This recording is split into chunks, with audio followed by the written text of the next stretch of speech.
कहानी की शुरुआत होती है जब कुछ लोग समुद्र से एक विशाल समुद्री जीव को पकड़कर ऊपर लाते हैं। तभी एक मोटा आदमी मजाक मजाक में उस जीव के साथ फोटो खिंचवाने के लिए आगे बढ़ता है, लेकिन उसके दोस्त उसे डराने के लिए शरारत कर देते हैं, जिससे वह घबराकर सीधे पानी में गिर पड़ता है। शुरुआत में सभी लोग उसकी हालत देखकर हंस रहे होते हैं, लेकिन अगले ही पल पानी के अंदर से एक खुखार जबड़ा बाहर निकलता है। यह नजारा देखते ही वहाँ मौजूद हर इंसान के चेहरे का रंग उड़ जाता है, क्योंकि उन्हें समझ आ जाता है कि असली खतरा अब उनके सामने आ चुका है। वह कोई साधारण समुद्री जीव नहीं था, बल्कि मेगालोडॉन था, समुद्र का सबसे विशाल और सबसे खतरनाक शिकारी, जिसके बारे में कहा जाता है कि उसने अपने समय में टी-रेक्स जैसे विशाल जीवों का भी शिकार किया था। बताया जाता है इस शार्क की लंबाई लगभग 21 से 27 मीटर तक होती थी, जबकि इसके जबड़ों की ताकत करीब 26 टन तक पहुंचती थी। इतनी विशाल भूख को पूरा करना किसी भी सामान्य समुद्री जीव के लिए संभव नहीं था। यही वजह थी कि वैज्ञानिकों का मानना था कि भोजन की कमी के कारण यह प्रजाति हमेशा के लिए खत्म हो गई। लेकिन कुछ वैज्ञानिकों की सोच इससे बिल्कुल अलग थी। उनका विश्वास था कि मेगालोडॉन कभी खत्म नहीं हुआ, बल्कि समुद्र की गहरी परतों में जाकर छिप गया, खासकर उस जगह के नीचे जिसे इंसान अब तक समुद्र की अंतिम गहराई समझते आए थे। अपनी रिसर्च के दौरान वैज्ञानिकों ने एक खोज की। उन्हें पता चला कि जिसे अब तक समुद्र का आखिरी तल माना जाता था, वह असल में हाइड्रोजन सल्फाइड जैसी जहरीली गैसों का एक घना बादल था। उनका अनुमान था कि इस गैसीय परत के नीचे एक बिल्कुल अलग समुद्री दुनिया मौजूद हो सकती है, जहां आज तक कोई इंसान नहीं पहुंच पाया। इस रहस्य से पर्दा उठाने के लिए एक अरबपति ने लगभग $3 अरब खर्च करके एक विशेष डीप सी रिसर्च टीम तैयार की। इसके बाद एक अत्याधुनिक पनडुब्बी को उस रहस्यमयी गहराई की ओर भेजा गया। जैसे ही पनडुब्बी उस जहरीले बादल को पार करके नीचे पहुंची, वहां मौजूद सभी वैज्ञानिक खुशी से भर उठे। उनके सामने हजारों ऐसे समुद्री जीव तैर रहे थे जिन्हें इंसानों ने पहले कभी नहीं देखा था। ऐसा लग रहा था मानो उन्होंने समुद्र के भीतर एक नई दुनिया खोज निकाली हो। लेकिन उनकी यह खुशी कुछ ही पलों की मेहमान थी। अचानक पनडुब्बी के सभी उपकरण चेतावनी देने लगे। सोनार स्क्रीन पर एक बेहद विशाल परछाई तेजी से उनकी तरफ बढ़ती दिखाई दी। इससे पहले कि कोई समझ पाता, तभी एक जबरदस्त टक्कर हुई और पूरी पनडुब्बी बुरी तरह हिल गई। कुछ ही सेकंड में उसका सिस्टम फेल हो गया और बाहरी दुनिया से संपर्क भी पूरी तरह टूट गया। समुद्र की सतह पर मौजूद कंट्रोल बेस को केवल इतना पता चल सका कि अंदर फंसे लोग अभी जिंदा हैं, लेकिन उनके पास ज्यादा से ज्यादा 18 घंटे की ऑक्सीजन बची है। इसलिए उन्हें बचाने के लिए तुरंत ऐसे इंसान की जरूरत थी जो लगभग 10,000 मीटर गहरे समुद्र में उतरने की हिम्मत रखता। तभी सभी को एक व्यक्ति याद आता है, जिसका नाम जॉन था। अपनी बहादुरी और अनुभव की वजह से वह इस काम के लिए सबसे उपयुक्त माना जाता था। करीब 5 साल पहले उसने इसी तरह के एक खतरनाक मिशन में 11 लोगों की जान बचाई थी। हालांकि उस दौरान कुछ लोगों को पीछे छोड़ना पड़ा था और उनकी मौत हो गई थी। जॉन का कहना था कि उनकी पनडुब्बी पर किसी विशाल समुद्री जीव ने हमला किया था, लेकिन किसी ने उसकी इस बात पर भरोसा नहीं किया। सबने इसे उसका भ्रम समझा और उसे टीम से बाहर कर दिया। उस घटना के बाद जॉन ने सब कुछ छोड़ दिया और कई सालों तक थाईलैंड के एक साधारण और गरीब इलाके में गुमनामी की जिंदगी बिताने लगा। इसी बीच डॉक्टर जांग जॉन की तलाश करते हुए उसके पास पहुंचते हैं। कुछ देर बातचीत करने के बाद वह बताते हैं कि समुद्र की गहराई में एक रिसर्च टीम फंस चुकी है और उन्हें बचाने के लिए सिर्फ उसी की मदद की जरूरत है। जॉन पहले इस मिशन के लिए साफ इनकार कर देता है, लेकिन जैसे ही उसे पता चलता है कि उस पनडुब्बी में उसकी पूर्व पत्नी भी मौजूद है, वह बिना देर किए मिशन में शामिल होने के लिए तैयार हो जाता है। दूसरी तरफ समुद्र की गहराई में फंसी टीम अपनी खराब हो चुकी पनडुब्बी को दोबारा चालू करने की कोशिश कर रही थी। उनका सिस्टम पूरी तरह ठप पड़ चुका था और ऑक्सीजन लगातार कम होती जा रही थी। काफी मेहनत के बाद जैसे ही सिस्टम दोबारा चालू होता है, तभी अचानक एक और जबरदस्त टक्कर होती है। इस बार पनडुब्बी को पहले से भी ज्यादा नुकसान पहुंचता है और ऑक्सीजन भी तेजी से लीक होने लगती है। अब उनके पास केवल 3 घंटे की हवा बची थी। हालात बिगड़ते देखकर टीम का एक सदस्य छोटे ग्लाइडर की मदद से नीचे जाकर स्थिति का जायजा लेने का फैसला करता है। वह धीरे धीरे समुद्र की गहराइयों को पार करता हुआ अपने साथियों तक पहुंच जाता है, लेकिन जैसे ही वह उन्हें बचाने के लिए हुक लगाने वाला होता है, तभी अचानक किसी विशाल जीव की जोरदार टक्कर से उसका ग्लाइडर बुरी तरह हिल जाता है। वह किसी तरह खुद को संभालता है, लेकिन अगले ही पल एक विशाल ऑक्टोपस अपने लंबे लंबे हाथों से पूरे ग्लाइडर को जकड़ लेता है। उसका दबाव इतना बढ़ जाता है कि ग्लाइडर का अलार्म बजने लगता है, लेकिन तभी अचानक वह ऑक्टोपस काली स्याही छोड़ता है और तेजी से पीछे हट जाता है, मानो वह खुद भी किसी उससे कहीं बड़े शिकारी से डर गया हो। ग्लाइडर चला रहा व्यक्ति अभी राहत की सांस ही ले रहा था कि तभी अंधेरे में एक विशाल परछाई उसकी ओर बढ़ती दिखाई देती है। अगले ही पल उसके सामने समुद्र का सबसे खतरनाक शिकारी आ जाता है, मेगालोडॉन, जिसे दुनिया करीब 20 लाख साल पहले खत्म मान चुकी थी। वह शार्क पूरी रफ्तार से उसकी ओर बढ़ती है और हमला करने ही वाली होती है कि तभी दूर समुद्र में एक के बाद एक कई फ्लेयर्स की तेज रोशनी चमकने लगती है। उन रोशनी रोशनियों की वजह से शार्क का ध्यान भटक जाता है। दरअसल यह जॉन था जो ठीक समय पर वहां पहुंच चुका था। उसने लगातार कई फ्लेयर्स छोड़कर उस विशाल शार्क का ध्यान अपनी तरफ खींच लिया, जिससे ग्लाइडर चला रहा सदस्य सुरक्षित बच निकलता है। उधर जॉन तेजी से फंसी हुई सबमरीन तक पहुंचता है और उसके साथ डॉक करने की तैयारी करता है। जैसे ही वह अंदर अपनी पूर्व पत्नी को सुरक्षित देखता है, उसके चेहरे पर राहत साफ दिखाई देने लगती है। लेकिन अगले ही पल अचानक अलार्म बज उठता है। वह शार्क एक बार फिर पूरी रफ्तार से उनकी तरफ बढ़ रहा था। यह देखकर टीम का चश्मा पहने सदस्य समझ जाता है कि अगर बाकी लोगों को बचाना है तो किसी एक को अपनी जान की कुर्बानी देनी होगी। वह चुपचाप अपना आखिरी खत साथी की जेब में रख देता है। इसके बाद हैच बंद कर देता है और अपनी सबमरीन को रेस्क्यू पॉड से अलग कर देता है। फिर वह अपनी सबमरीन की सारी लाइटें जला देता है ताकि शार्क का ध्यान उसी की तरफ चला जाए और बाकी लोग सुरक्षित निकल सकें। आखिरकार जॉन रेस्क्यू पॉड को सुरक्षित बेस तक पहुंचाने में कामयाब हो जाता है। हालांकि शार्क बेहद खतरनाक था, लेकिन फिलहाल ऐसा लग रहा था कि सबसे बड़ा संकट टल चुका है। लेकिन यह उनकी सबसे बड़ी भूल साबित होने वाली थी। कुछ समय बाद जब बेस पर बिनबिन की छोटी बेटी खेल रही होती है, तभी उसकी नजर पानी के बाहर दिखाई देने वाली एक बेहद डरावनी चीज पर पड़ती है। उसे देखते ही वह डर के मारे वहीं ठिठक जाती है। बच्ची की चीख सुनते ही जॉन और बाकी सभी लोग तुरंत उसकी तरफ दौड़ पड़ते हैं। वहां पहुंचकर वे देखते हैं कि वह डर के मारे बिल्कुल सहम चुकी है। जॉन की नजर जैसे ही पास लगी कांच की विशाल दीवार पर पड़ती है, उसे उस पर किसी बड़े पंजे जैसी गहरी खरोंच दिखाई देती है। तभी अचानक एक जोरदार धमाका होता है और एक विशाल व्हेल आकर उसी कांच से टकरा जाती है। शुरुआत में सभी को लगता है कि शायद वही खरोंच इस व्हेल की वजह से बनी होगी, लेकिन अगले ही पल उनकी यह गलतफहमी दूर हो जाती है, क्योंकि कुछ ही सेकंड में वह विशाल व्हेल बुरी तरह टुकड़ों में बिखर जाती है। यह भयानक नजारा देखते ही जॉन समझ जाता है कि मेगालोडॉन उनका पीछा करते हुए समुद्र की ऊपरी सतह तक पहुंच चुका है। जब उनकी सबमरीन थर्मल लेयर को पार कर रही थी, तभी पानी का तापमान बदल गया था और उसी रास्ते से यह प्राचीन शिकारी भी ऊपर निकल आया। इसी दौरान रडार पर एक नया अलर्ट दिखाई देता है। जानकारी मिलती है कि दक्षिण पश्चिम दिशा में करीब 32 किलोमीटर दूर 3 नावें एक साथ संकट में फंस गई हैं। यह खबर मिलते ही पूरी टीम तुरंत जहाज लेकर उस स्थान की ओर रवाना हो जाती है। लेकिन वहां पहुंचकर जो मंजर उनके सामने आता है, उसे देखकर हर कोई सन्न रह जाता है। समुद्र की सतह पर शार्क के कटे हुए पंख और इंसानों के शरीर के टुकड़े तैर रहे होते हैं। वहीं दूसरी तरफ गहराई में छिपा मेगालोडॉन चुपचाप उन सब पर नजर रख रहा होता है। टीम फैसला करती है कि इस दैत्य को रोकने का सबसे पहला कदम उसके शरीर पर एक ट्रैकर लगाना होगा, ताकि उसकी हर गतिविधि पर नजर रखी जा सके। लेकिन सबसे बड़ी समस्या यह थी कि इतने खतरनाक शिकारी के पास जाकर ट्रैकर लगाया कैसे जाए। बिनबिन सुझाव देता है कि जहाज को उसके ज्यादा करीब ले जाना बेहद जोखिम भरा होगा, इसलिए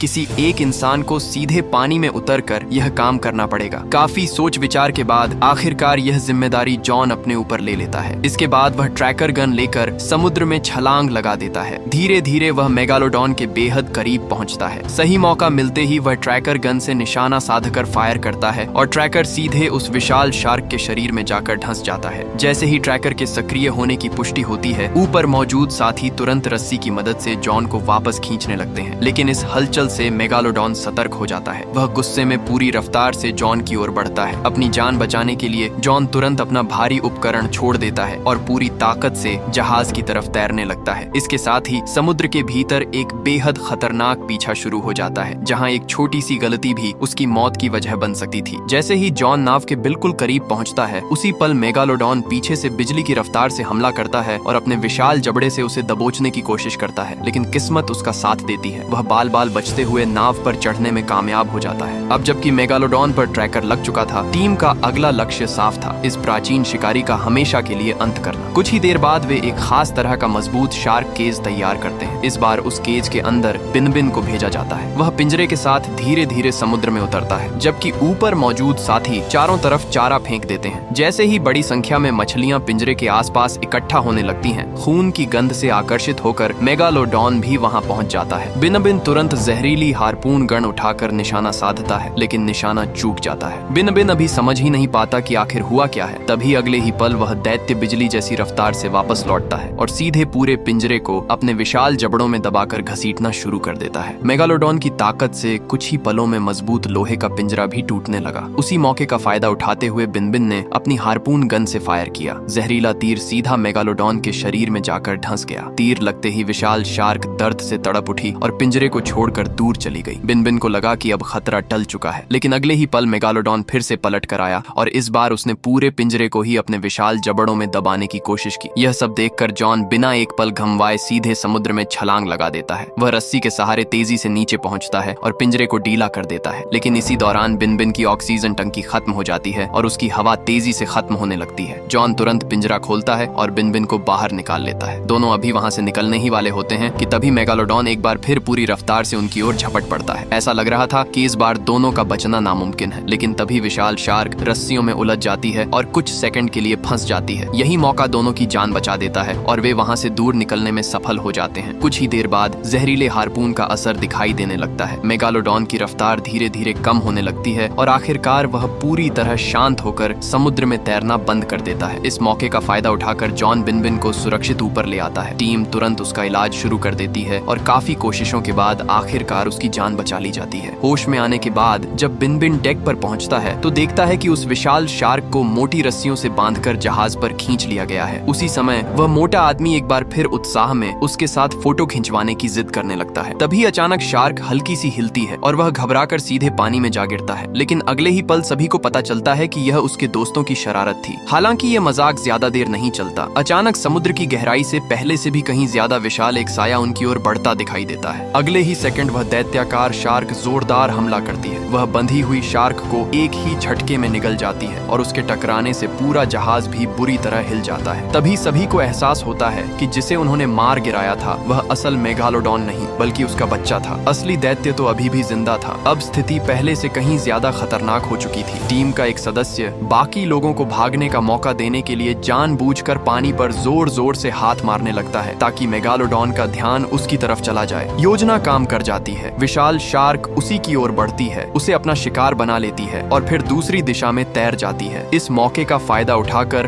बाकी लोग छोटी नावों में बैठकर वहां से निकलने की कोशिश करते हैं, लेकिन मेगालोडॉन फिर से उनका पीछा करने लगता है। तभी सही समय पर एक रेस्क्यू हेलीकॉप्टर वहां पहुंच जाता है। ट्रैकिंग सिग्नल की मदद से वे लगातार उसकी तरफ फायरिंग शुरू कर देते हैं। लगातार हो रहे हमले को देखकर मेगालोडॉन वापस समुद्र की गहराइयों में चला जाता है। इसके बाद पूरी टीम सुरक्षित बेस लौट आती है और दुनिया की सरकारों को इस खतरनाक समुद्री शिकारी के बारे में तुरंत जानकारी दी जाती है। हालात की गंभीरता को देखते हुए कई देश मदद के लिए आगे आते हैं और एहतियात के तौर पर उस रिसर्च बेस को कुछ समय के लिए बंद कर दिया जाता है। लेकिन असली खतरा अभी खत्म नहीं हुआ था। उसी दौरान एक समुद्री बीच पर सैकड़ों लोग बेफिक्र होकर छुट्टियों का आनंद ले रहे थे। किसी को जरा भी अंदाजा नहीं था कि मौत तेजी से उनकी ओर बढ़ रही है। कुछ ही देर में मेगालोडॉन उस इलाके में पहुंच जाता है। जैसे ही उसकी नजर पानी में तैर रहे लोगों पर पड़ती है वह अचानक समुद्र से बाहर छलांग लगाता है और एक के बाद एक कई लोगों को अपना शिकार बना लेता है। तभी जॉन पानी में एक खास इकोलॉजिकल डिवाइस फेंकता है जो डॉल्फिन जैसी आवाज निकालने लगता है। उस आवाज की वजह से मेगालोडॉन का ध्यान इंसानों से हटकर उस डिवाइस की ओर चला जाता है। इसी बीच स्ट्रांग और बिन अपने ग्लाइडर के साथ समुद्र में उतरते हैं और दोनों मिलकर उस डिवाइस के आसपास जाल जैसा घेरा बना देते हैं। कुछ ही पलों में मेगालोडॉन वहां पहुंचता है और गुस्से में सीधे उस डिवाइस को निगल जाता है। लेकिन जैसे ही उसे एहसास होता है कि उसे जाल में फंसाया गया है वह तुरंत पलटता है और पूरी रफ्तार से जॉन की तरफ हमला करने दौड़ पड़ता है। जॉन तुरंत अपने ग्लाइडर की दिशा बदल देता है और मेगालोडॉन के विशाल जबड़ों से बचते हुए समुद्र की और भी गहरी परतों में उतर जाता है। कुछ ही देर में मेगालोडॉन पूरी रफ्तार से ग्लाइडर पर जोरदार टक्कर मारता है जिससे उसमें बड़ा छेद हो जाता है। इसके बावजूद जॉन किसी तरह उस दैत्य को अपनी ओर खींचे रखता है। इसी दौरान बिन बिना देर किए लॉन्च बटन दबा देता है, लेकिन इतना शक्तिशाली बम भी मेगालोडॉन को केवल मामूली नुकसान ही पहुंचा पाता है। ये देखकर जॉन तुरंत अपनी फ्लैशलाइट चालू करता है और उसकी मदद से मेगालोडॉन का ध्यान अपनी ओर खींचने लगता है। लेकिन तभी अचानक उसका उपकरण जाम हो जाता है। जॉन तुरंत दिशा बदलता है और किसी तरह मेगालोडॉन के विशाल जबड़ों से बच निकलता है। उधर आसमान में कई न्यूज हेलीकॉप्टर इस पूरे घटनाक्रम का सीधा प्रसारण कर रहे थे। पूरी दुनिया सांस रोककर यह मंजर देख रही थी। तभी अचानक दो हेलीकॉप्टर आपस में टकरा जाते हैं और अगले ही पल जोरदार विस्फोट हो जाता है। दूसरी तरफ जॉन अपने ग्लाइडर की रफ्तार पूरी ताकत से बढ़ा देता है और सीधे मेगालोडॉन की तरफ बढ़ने लगता है। ऐसा लगता है कि अब दोनों की सीधी टक्कर होने वाली है, लेकिन बिल्कुल आखिरी पल में जॉन अचानक ग्लाइडर को एक तरफ मोड़ देता है। तेज रफ्तार से गुजरते हुए ग्लाइडर का पिछला हिस्सा मेगालोडॉन के पेट को चीर देता है। ये हमला इतना घातक साबित होता है कि मेगालोडॉन का पेट फट जाता है और उसका पूरा शरीर लहूलुहान हो जाता है। लेकिन उसी समय जॉन का ग्लाइडर भी बुरी तरह क्षतिग्रस्त हो जाता है। घायल होने के बावजूद मेगालोडॉन गुस्से में पलटकर हमला करता है और एक ही झटके में पूरे ग्लाइडर को अपने विशाल जबड़ों में जकड़ लेता है। उसकी जबरदस्त काटने की ताकत के सामने बुलेट प्रूफ कांच भी टूट जाता है। कुछ ही सेकंड में कॉकपिट के अंदर तेजी से पानी भरने लगता है। ऐसे मुश्किल वक्त में जॉन पूरी ताकत से कांच पर लात मारता है और किसी तरह टूटे हुए कॉकपिट से बाहर निकलने में सफल हो जाता है। फिर जॉन पूरी ताकत से